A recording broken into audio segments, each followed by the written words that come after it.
Alexander Andries Maramis lahir di Manado pada tanggal 20 Juni tahun 1897. Ayahnya bernama Andries Alexander Maramis dan ibunya bernama Charlotte Ticoalu. Tantenya adalah pahlawan nasional Indonesia Maria Walanda Maramis. Alex Maramis belajar di Sekolah Dasar Bahasa Belanda, Europese Lagere School, ELS, di Manado. Dia kemudian masuk Sekolah Menengah Belanda, Hogere Burger School, HBS di Batavia di mana dia bertemu dan berteman dengan Arnold Mononutu yang juga dari Minahasa dan Ahmad Subarjo. Pada tahun 1919, Maramis berangkat ke Belanda dan belajar hukum di Universitas Leiden. Selama di Leiden, Maramis terlibat dalam organisasi mahasiswa Perhimpunan Indonesia, Indische Vereniging. Pada tahun 1924, ia terpilih sebagai sekretaris perhimpunan tersebut. Maramis lulus dengan gelar Mister in the Rechten pada tahun 1924. Ia kemudian kembali ke Indonesia dan memulai karirnya sebagai pengacara di Pengadilan Negeri di Semarang pada tahun 1925. Setahun kemudian ia pindah ke Pengadilan Negeri di Palembang. Maramis diangkat sebagai anggota Badan Penyelidik Usaha Persiapan Kemerdekaan yang dibentuk pada tanggal 1 Maret tahun 1945. Dalam badan ini, Maramis termasuk dalam Panitia 9. Panitia ini ditugaskan untuk merumuskan dasar negara dengan berusaha menghimpun nilai-nilai utama dari prinsip ideologis Pancasila yang digariskan oleh Soekarno dalam pidatonya pada tanggal 1 Juni tahun 1945. Rumusan ini dikenal dengan nama Piagam Jakarta. Maramis mengusulkan perubahan butir pertama Pancasila kepada Drs.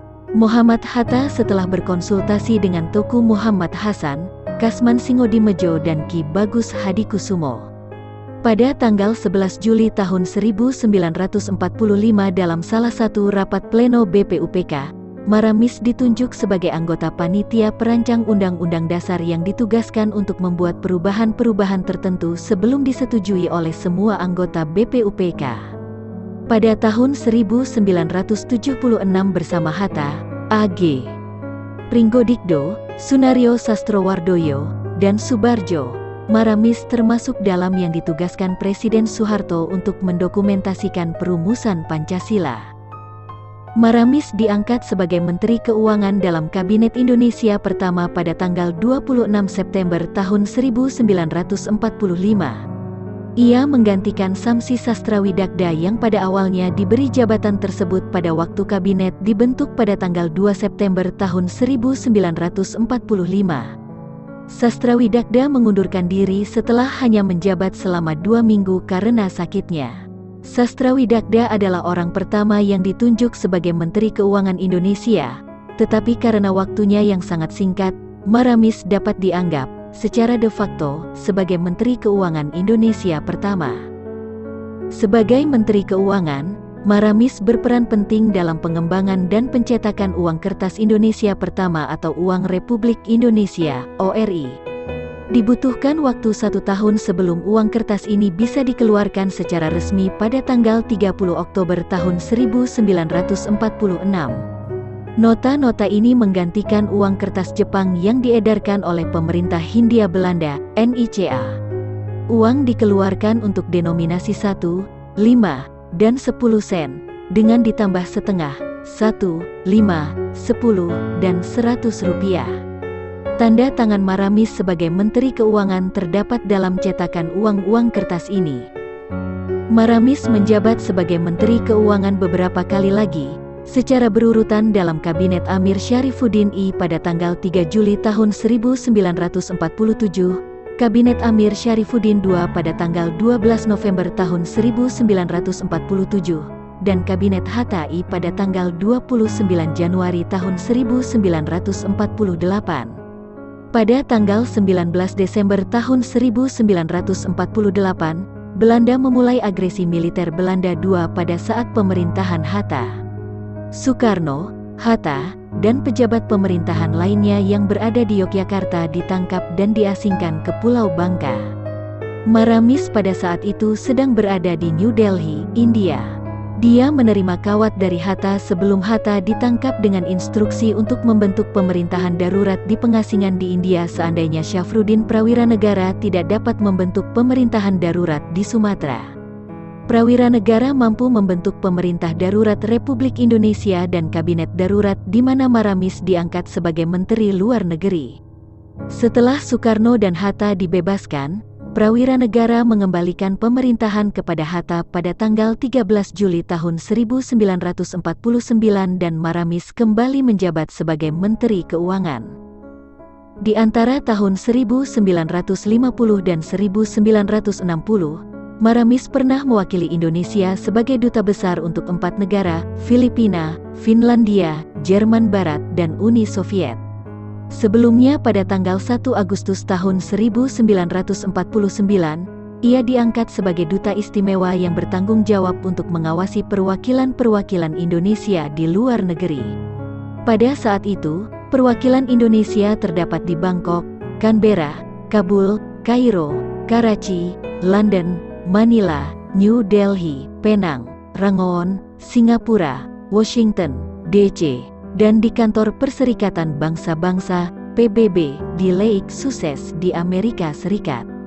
Karena Maramis dalam tugas pengawasannya terus berada di luar negeri, ia diikutsertakan dalam delegasi Republik Indonesia untuk konferensi meja bundar sebagai penasehat. Pada tanggal 25 Januari tahun 1950, Maramis diangkat sebagai Duta Besar Indonesia untuk Filipina terhitung mulai tanggal 1 Februari tahun 1950.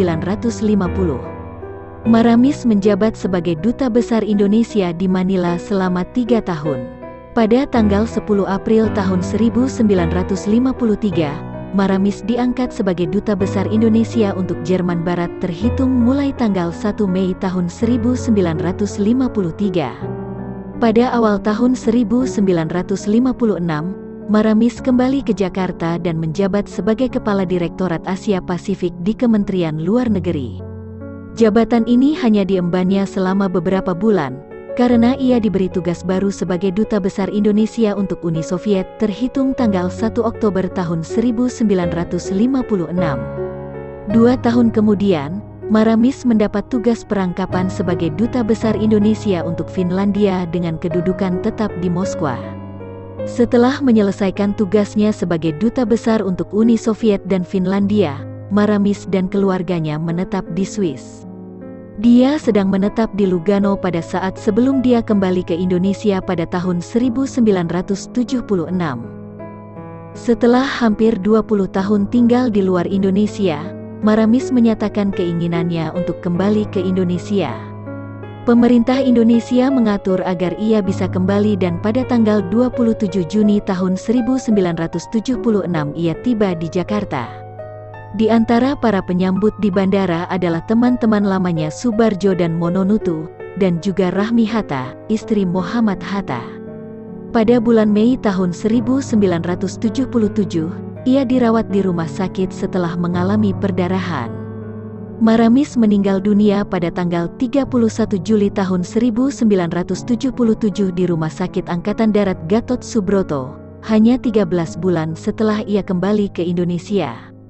Jenazahnya disemayamkan di ruang Pancasila Departemen Luar Negeri dan dilanjutkan dengan upacara militer dan kemudian pemakaman di Taman Makam Pahlawan Kalibata. Pada saat menjabat sebagai Duta Besar Indonesia untuk Filipina, Maramis menerima gelar Doktor Honoris Causa dari Universitas Far Eastern di Manila pada tahun 1950. Pada tanggal 15 Februari tahun 1961, Maramis dianugerahi penghargaan Bintang Mahaputra Utama dan pada tanggal 5 Oktober tahun 1963 ia dianugerahi penghargaan Bintang Gerilya. Maramis secara anumerta dianugerahi Bintang Republik Indonesia Utama pada tanggal 12 Agustus tahun 1992. Pada tanggal 30 Oktober tahun 2007, Maramis diakui oleh Museum Rekor Dunia Indonesia sebagai Menteri Keuangan yang tanda tangannya tertera pada uang kertas yang paling banyak. Di antara tahun 1945 dan 1947, tanda tangannya tertera pada 15 uang kertas yang berbeda. Pada tanggal 8 November tahun 2019, Alexander Andries Maramis dianugerahi gelar pahlawan nasional oleh Presiden Joko Widodo dalam sebuah upacara di Istana Negara. Yang menerima penghargaan mewakili keluarga ahli waris adalah Joan Maramis, cucu dari A.A. Maramis. Maramis menikah dengan Elizabeth Marie Diana Veldot. Ayah Elizabeth adalah orang Belanda sedangkan ibunya berasal dari Bali. Perkawinan Maramis dan Veldot tidak menghasilkan anak, tetapi Veldot memiliki seorang putra dari pernikahan sebelumnya. Anak itu diterima dengan baik oleh Maramis, bahkan ia diberi nama Lexi Maramis.